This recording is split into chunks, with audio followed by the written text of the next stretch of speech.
వృషభ రాశి వారికి లేదా వృషభ లగ్నం వాళ్ళకి పర్టికులర్గా చూసుకుంటే కనుక మీకు మూడో భావంలో అంటే ధైర్యము, సాహసము, అదేవిధంగా ప్రయత్నము ఈ స్థానం అంటారు. ఈ భావంలో మూడు గ్రహాలు, గురువు, శుక్రుడు ఆల్రెడీ ఉన్నారు, బుధుడు కూడా వెళ్ళి కలుస్తున్నాడు. జూన్ 23వ తేదీ నుంచి జూలై 5వ తేదీ వరకు ఈ మూడు గ్రహాలు కలిసి ఉంటాయి అక్కడ. మరి ఈ మూడు గ్రహాల యొక్క కలయిక మూలంగా మీకు కలిగేటువంటి ఫలితాలు ఏమిటి? అదేవిధంగా మీకు లాభంలో శని కూడా ఉన్నాడు, 12వ స్థానంలో ఉండేటువంటి కుజుడు కూడా మీకు 21వ తేదీకి రాశిలోకి వచ్చేస్తాడు. దీనివల్ల కలిగే ఫలితాలు ఏమిటి అనేటువంటి అంశాలు చెప్తుంది నేనైనప్పటికీ చెప్పిస్తుంది సాక్షాత్ లలిత అమ్మవారిగా భావిస్తూ, ఆ లలితాంబిక అమ్మవారి యొక్క అనుగ్రహం మీకు పరిపూర్ణంగా కలగాలని మనస్ఫూర్తిగా కోరుకుంటూ, మీకు కొంతమందికి చూడండి, గృహం అమ్మాలి లేదా స్థలము అమ్మాలి, పలానా వాహనం అమ్మాలి, అమ్మితే కానీ మీకు ఉన్నటువంటి ప్రస్తుతం ఉండేటువంటి సమస్య బయటపడము అనుకుంటుంటారు. అలాగా ఏదైనా తీసేయడానికి ఇది సరైన సమయం, కొనుక్కోవడానికి కాదు. బాగా గుర్తుపెట్టుకోండి, మనం కొనుక్కోవడానికి ఒక సమయం ఉంటుంది, అమ్మేయడానికి ఒక సమయం ఉంటుంది. షేర్ మార్కెట్లో షేర్స్ అనుకోండి, గృహాలు అనుకోండి, స్థలాలు అనుకోండి, ఏదైనా ఆభరణం అనుకోండి, ఏదైనా సరే ఇది తీసేస్తే నేను కష్టం నుంచి బయటపడతాను అనుకునే వాటికి ఇది ఖచ్చితంగా మూడో స్థానంలో ఉండేటువంటి మూడు శుభగ్రహాలు మంచిదే. అదేవిధంగా గతంలో కొన్నిసార్లు చూడండి, మనం గొడవలు జరుగుతాయి. ఆ జరిగినటువంటి గొడవలు సరి చేసుకోవాలి, మళ్ళీ మాట్లాడుకొని సెట్ చేసుకోవాలనుకుంటూ ఉంటాం. ఏదో మధ్యవర్తిని పెడతాము, లేనట్లయితే మనమే వెళ్ళి ఒక సమయం చూసుకొని వెళ్ళి మాట్లాడుకుంటాం. ఈ మూడు గ్రహాలు ఎప్పుడైతే మూడో స్థానంలో ఉన్నాయో, మీకు గతంలో జరిగిన కొన్ని వివాదాలు, కొన్ని మిస్అండర్స్టాండింగ్స్, మిస్కమ్యూనికేషన్స్ క్లియర్ అవ్వడానికి ఇది సరైనటువంటి సమయం మీరు మాట్లాడుకున్నట్లయితే. అలాగే వివాహం కోసం చేసే ప్రయత్నం కూడా ఫలిస్తుంది, ఉన్నత విద్యల కోసం చేసే ప్రయత్నం ఫలిస్తుంది, మరియు వ్యాపార సంబంధించినటువంటి అంశంలో బాగుంటుంది. కాకపోతే ఇక్కడ ఏంటంటే, ఎప్పుడైతే కుజుడు కూడా మీకు రాశిలోకి వచ్చేసాడు, ఈ మూడు గ్రహాలతో పాటు, ఈ మూడు గ్రహాలు మూడులో ఉండగా 12వ స్థానంలో ఇంతకాలం ఉండేటువంటి కుజుడు రాశిలోకి వచ్చాడు. ఇది సప్తమాధిపతి కూడా అవుతున్నాడు ఈ కుజుడు. కాబట్టి పార్ట్నర్స్ మూలంగా లేదా జీవిత భాగస్వామి మూలంగా, లేదు అంటే వివాహం విషయంలో, వివాహం చేసుకుందాం అనుకునేటువంటి అంశంలో, వివాహ జీవిత భాగస్వామి లేదా వివాహం చేసుకుందాం అనే అంశంలో అవతల వాళ్ళు కొంచెం ఎక్కువ ప్రెజర్ పెడుతూ ఉంటారు.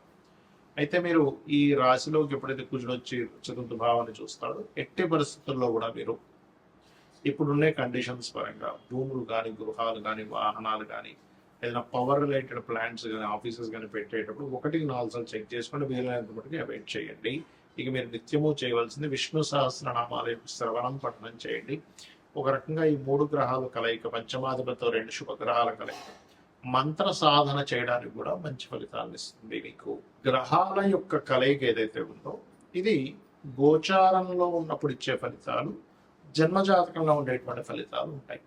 మనకి లగ్నం నుంచి 12 భావాల్లో, అంటే లగ్నము, ధనస్థానము, పరాక్రమ స్థానం అంటే సిబ్లింగ్ స్థానము, చతుర్థం అంటే గృహస్థానము, సంతాన స్థానము, రుణరోగ శత్రుస్థానము, వివాహము, జీవిత భాగస్వామి స్థానము, ఆకస్మిక సంఘటనలు, తండ్రి, ఉన్నత విద్యలు, అదేవిధంగా వృత్తి, వ్యాపారాలు, లాభాలు, ఇన్వెస్ట్మెంట్స్, ఈ స్థానాల్లో శుభగ్రహాలు కలిసి ఉన్నాయా, పాపగ్రహాలు కలిసి ఉన్నాయా అనేటువంటి చూడాలి. ఎందుకంటే ఇప్పుడు మన గోచారంలో వచ్చినటువంటివి ఏంటంటే, ఇది కాలంలో అనుకూలించడం వల్ల, అంటే గవర్నమెంట్ ఏదో ఒక స్కీమ్ పెట్టింది, లేకపోతే ఒక బట్టల షాప్ ఏదో స్కీమ్ పెట్టాడు, పర్మనెంట్గా 365 రోజులు స్కీమ్ పెట్టగా ఒక సీజన్ అంటాడు, ఈ మాసంలో, ఈ ఆషాఢ మాసం సేల్ అంటాడు. అలాగా ఈ గోచారంలో ఉండే గ్రహాలు ఏంటంటే, ఫలానా సమయంలో, ఇప్పుడు వరకు మనం చెప్పుకున్నాం, గురువు, శుక్రుడు, బుధుడు కలిసి ఉన్నది మీ భావం నుంచి, మీ లగ్నం నుంచి ఈ స్థానంలో ఉన్నాడు కాబట్టి ఈ ఫలితాలు మీకు అనుకూలిస్తాయని. కానీ దీనికంటే ముఖ్యంగా మీ జన్మ జాతకంలో ఒక గ్రహం ఒక రాశిలో ఉన్నందుకు ఒక ఫలితం ఇస్తుంది, ఒక నక్షత్రంలో ఉన్నందుకు ఒక యోగాన్ని కలిగి ఉంటుంది. యోగము అంటే ఇంకో గ్రహంతో కలయిక, అది రాశితో కలయిక, నక్షత్రంతో కలిసి ఉందా, లేకపోతే ఇంకొక గ్రహంతో కలిసి ఉందా అనేటువంటి చూడాలి. అది ఒక గ్రహంతో కలిసి ఉందా, 2 గ్రహాలతో కలిసి ఉన్నాయా, 3తోనా, కొంతమందికి 8 గ్రహాలు, అష్టగ్రహ కూడంలో కూడా పుడతారు. అష్టగ్రహ కూడం ఈజ్ వెరీ రేరెస్ట్ థింగ్ అన్నమాట. సో అలాగా మీ జన్మజాతకంలో ముఖ్యంగా మీరు గమనించుకోవాల్సింది ఏంటంటే, 2 గ్రహాల, అవి శుభగ్రహాల, పాపగ్రహాల గుర్తుపెట్టుకోండి. ఈ శుభగ్రహాలు అంటే ఏమిటి? శుభ ఫలితాలు ఇచ్చే గ్రహాలు, పాప ఫలితాలు ఇచ్చే గ్రహాలు, క్రూర గ్రహాలు శుభగ్రహాలు అంటాం. ఇవి అన్నీ కూడా ఒక్కొక్క స్థానాల్లో ఉన్నప్పుడు ఒక్కొక్క ఫలితాలు ఇస్తాయి. ఎలాగా అంటే ఇప్పుడు శుభగ్రహాలు అంటే ఏమిటి? గురువు, శుక్రుడు, బుధుడు, పూర్ణచంద్రుడు.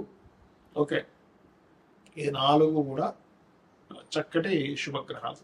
మరి పాప ఫలితాలు ఇచ్చే గ్రహాలు ఏంటంటే ఇందులో వల్ల అర్ధపాపి ఉంటారు. ఎవరు? రవి అర్ధపాపి, పూర్ణపాపి కాదు. అదేవిధంగా క్షీణచంద్రుడు పాప అవుతాడు, పూర్ణచంద్రుడు శుభుడు అవుతాడు. అలాగే పాడైపోయినటువంటి గ్రహం ఏదైనా పాప అవుతుంది. అంటే ఏంటి? నీచంలో ఉంది, పాపగ్రహాల మధ్యలో ఉంది, అది శుభగ్రహం కూడా పాప ఫలితాలు ఇస్తుంది. అయితే అందులో ప్రధానంగా మనం తీసుకోవాల్సింది రాహువు, కేతువు, శని, కుజ. ఈ 4 ప్రధానంగా పాపగ్రహాలు. రవి అర్ధపాపి అవుతూ ఉంటాడు. సిచ్యువేషన్స్ని బట్టి గ్రహాలు మారిపోతుంటాయి. అయితే ఇక్కడ మీరు అర్థం చేసుకోవాల్సింది, శుభగ్రహాలు మీకు కంప్లీట్గా మీ యొక్క లగ్నం నుంచి, లగ్నంలో కానీ, ధనస్థానం అంటే 2వ స్థానంలో కానీ, 4లో కానీ, 5లో కానీ, 7వ భావంలో కానీ, అదేవిధంగా మీకు లాభభావంలో కానీ శుభగ్రహాలు కలయిక మంచి ఫలితాలను ఇస్తుంది. గుర్తుపెట్టుకోండి. దీంతో పాటు పోర్ట్ఫోలియో కూడా చూడాలి. మరి క్రూర గ్రహాలు ఏమిటంటే ఇవి కూడా మంచి ఫలితాలు ఇస్తాయి. ఎక్కడ ఇస్తాయని చెప్తాను. 3వ భావంలో అంటే పరాక్రమం. మీకు ధైర్యంగా ఒక పని చేయాలంటే క్రూర గ్రహాలు కలయిక ఉండాలి. అంటే ఏమిటేమిటి? రవి కుజులు కావచ్చు, శని కుజులు కావచ్చు, అదేవిధంగా మనకి కుజుడు రాహువు కావచ్చు, కుజుడు రవి కావచ్చు.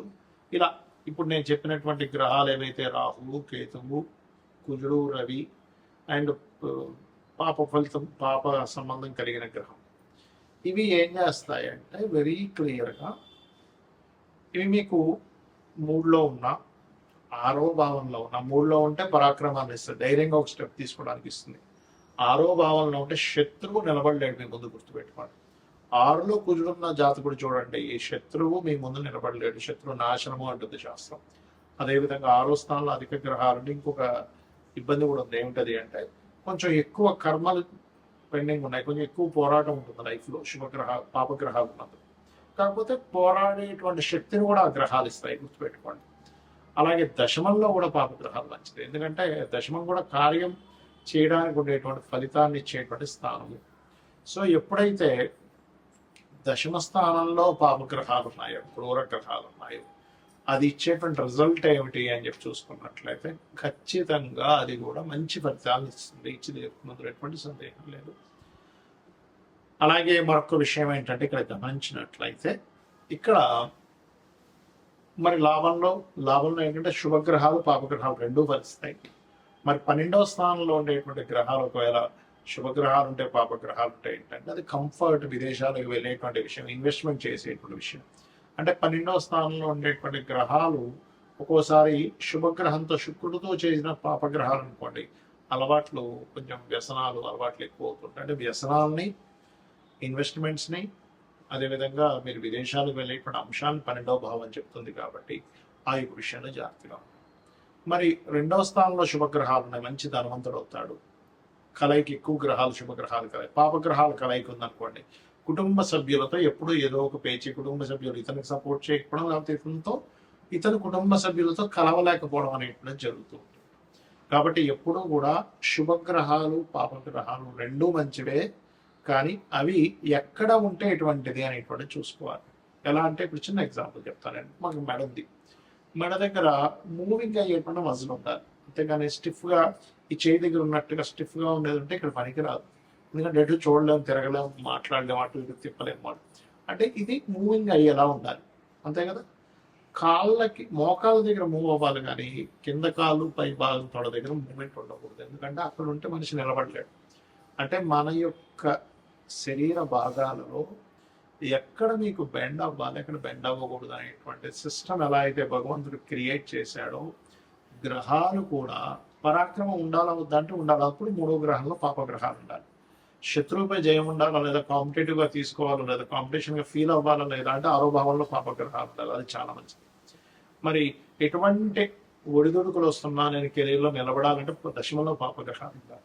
అయితే సహజంగా ఈ పాపగ్రహాలు 3, 6, 12 దశమ స్థానాల్లో ఉంటే చాలా మంచిది, లాభస్థానంలో ఉంటే కూడా మంచిదే. కానీ శుభగ్రహాలు ప్లేస్లో శుభుడు, పాపగ్రహాల్లో ప్లేస్లో పాపలు ఉన్నప్పటికీ కూడా పోర్ట్ఫోలియోస్ అంటాయి. అంటే ఏమిటి? ఆ పాపగ్రహాలు మీకు అక్కడ మంచినిస్తుందా, లేకపోతే ఇబ్బందినిస్తుందా? అంటే ఎలాగా?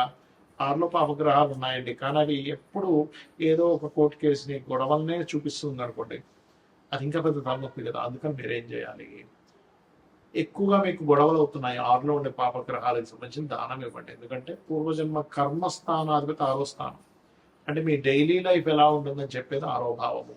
గొడవలు అవుతున్నాయి, అప్పులు అవుతున్నాయి, ఎప్పుడు ఏదో ఒక ఘర్షణ ఉంటుంది నా లైఫ్లో అన్నప్పుడు మీ లగ్నం నుంచి, అంటే మీది మేషం నుంచి మీనం వరకు ఏ లగ్నమో తెలుసుకొని అక్కడి నుంచి 6వ స్థానంలో ఉండే గ్రహాలకు దానం ఇవ్వండి. 5వ భావంలో ఉండే గ్రహానికి సంబంధించిన మంత్రం చేసుకోండి. అన్ని విధాలు మీకు బాగుంటుంది. శ్రీమాత్రేయ నమః.